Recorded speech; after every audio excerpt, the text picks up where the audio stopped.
Well, hi, I'm Jay Arthur, author of Lean Six Sigma Demystified and the QI Macros. And I want to talk to you about the elephant in the room. The thing that I think is actually impeding Six Sigma. And I told you recently that I went to the American Society for Quality Lean Six Sigma conference down in Phoenix. Now, there's about 500 people there, but there's some pretty big companies. And I had a number of them come up to our booth, the QI Macros booth, and say, hey, you know, we've implemented our Six Sigma thing, and we bought the big, expensive, complex software that everybody recommends, and you know who I'm talking about. And they said, but, you know, we spent 4 days teaching them how to use it, but our problem is nobody's using it. What?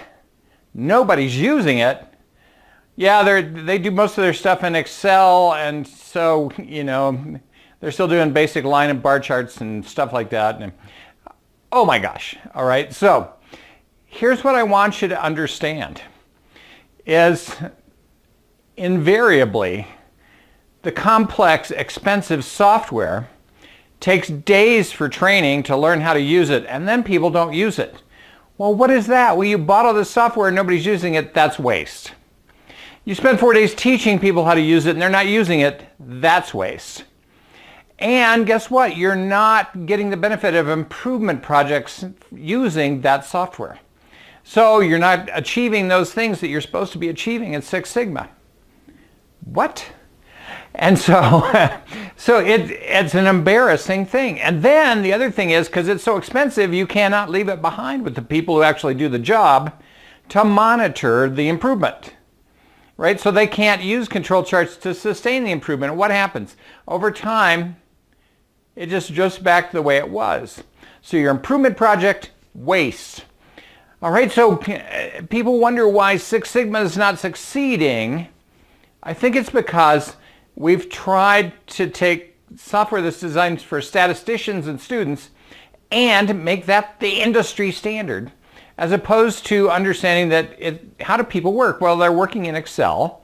They don't want to have to import data out of Excel into this other thing and then do something and then put it back. And so it's a big, ugly thing. That is the elephant in the room. There's all these sunk costs.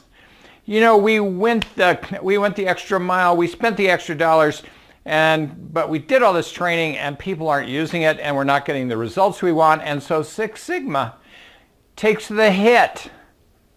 Six Sigma takes the hit. And eventually Six Sigma vanishes.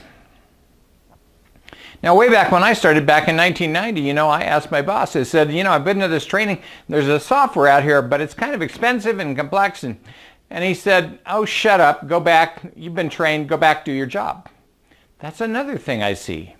So be concerned, right? You had these sunk costs.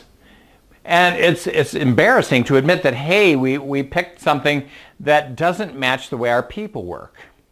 Now, if you're building, you know, spacecraft and, you know, military aircraft and jet engines and stuff like that, you need the complex, expensive stuff.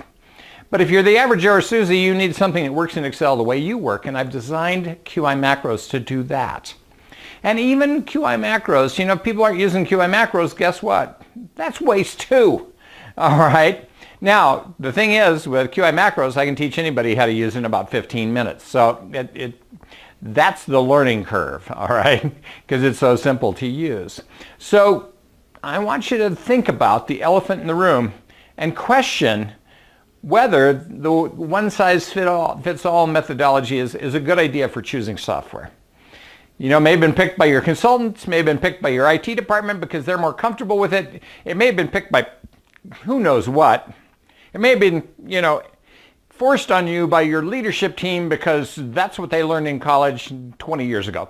So I want you to rethink this thing that is a roadblock to success. It is wasting money. It is wasting time. You're not getting the outputs and the results you want. You're not able to sustain the improvements like you should. That, my friends, is the elephant in the room. That's my improvement insight for this week. Let's go out and improve something this week.